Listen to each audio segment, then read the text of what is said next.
কেন রানী? কি হলো? কি হয়েছে? কি হয়েছে? দেখ এ চুগলি করছে, বাবার মেয়ে এক জায়গায় হয়েছে।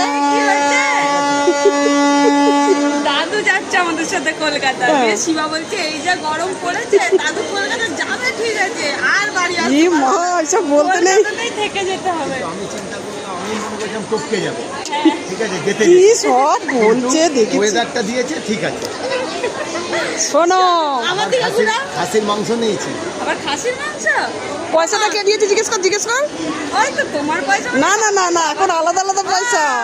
সেইটা আমি বিজনেস করছি। আগে দিয়ে হয়ে এসছে, বরের পয়সা মানে বউয়ের, কিন্তু বউয়ের পয়সা মানে বরের না। না এটাই হয়। তা যাই হোক, আজকে দাদু খাবে দুপুরবেলা গিয়ে ওই মাছ। পয়সা বলছে তো, তাহলে এখানটা খুঁড়ে 1 টাকা বার করুন। পুরো বার করো মা। ঘুরে বার করতে কে পেরেছে? শোনো আমার কথাটা শোনো, তাকাও। বাহ, বলছি যে এখন গিয়ে খাবে মাছ ভাত। দাদুর কাছে চল করেছো। আসো, অফ করো, অফ করো। না না